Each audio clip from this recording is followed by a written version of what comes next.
All right, did you think that we were actually going to be in a bridal shop and not try some things on? This is absolutely gorgeous. I love this new trend of, I don't know exactly what you would call it, but... It reminds me of a fascinator, like what Princess Kate wears, the Duchess of I would Cambridge, love to be Windsor. like Princess Kate. I love it. I barely can see. No, I'm joking. I can totally see how it's called a bird cage, and I love it because you know what? It's all about being extra on your wedding day. What's more extra than this? I know. It's absolutely gorgeous. You know, one of the things is that throughout your wedding day, as we pose here, if we only had a photographer, I must say, I have a video. I'm not knocking the video, but I look at my pictures a lot more than I'll take the time to put in the video for my wedding. I love to look at the pictures. So who you choose and the kind of pictures that you really want from your wedding are oh so important. Absolutely. Take a look at what some of the local photographers here in town are capturing. One, two, three, looking right here. Really? So you've got the dress, the venue, but what makes a wedding picture perfect? Well, you've got to have the right photographer, which some say is just as important as a wedding planner.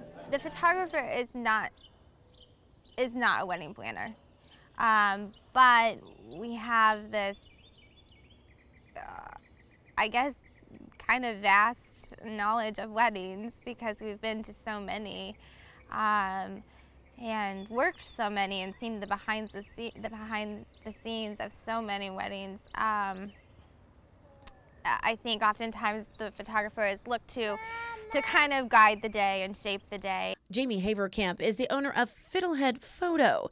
To her, photography is like telling a story, and a wedding, well, it's one of the best stories to tell. A photograph is 1,000 words, so for me it's just an outlet, it's a voice, it's a tool, just like writing would be for an author. Haverkamp says your wedding can definitely be a whirlwind, but thanks to a good photographer, you can look back and remember all those special moments. Wedding days are really chaotic, busy days, stressful days sometimes for the bride and groom, and I think it's easy to not be able to focus or hone in on any of those particular moments, and they do go by like a blur. So getting your pictures back and then having this documentation of your wedding day allows you to relive it and really maybe experience and remember events and times during that day that you wouldn't otherwise. Haverkamp says she draws her inspiration from artists and photojournalists, and even with a wedding, thinks more like a writer. To tell a good story, you want something thorough from beginning to end. You want the details, you want overall. The traditional portraits are great, but Haverkamp says it's those little candid moments that truly describe a wedding. For me, an image isn't beautiful just of the bride herself, but maybe of the bride and her relationship to other things. I think speaks a lot more about who she is.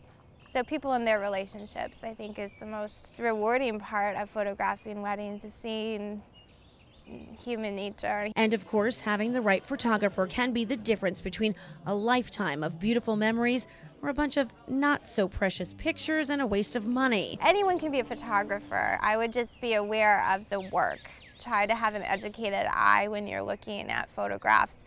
Look for photographs in indoor and outdoor settings and make sure we have good exposures across the board, that people are capable of photographing in really dark settings, low light settings, because oftentimes in churches and in reception facilities, they are dark and low lit areas. So I would just look for examples of work in a photographer that show a good, full, beginning to end wedding coverage, and also a diversity in their images and good quality images.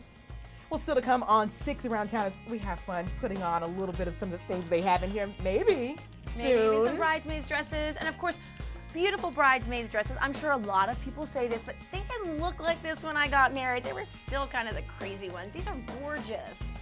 These are absolutely beautiful. We'll have a look at these coming up. Plus, we'll take you inside preps for the ultimate wedding reception down on the farm, but just one look at this place, and you'll be able to tell this isn't going to be any low-key hoedown. But no matter your budget when it comes to a wedding, there are a couple of things you don't want to skimp out on. We find out what they are from a professional wedding planner. Stay right there.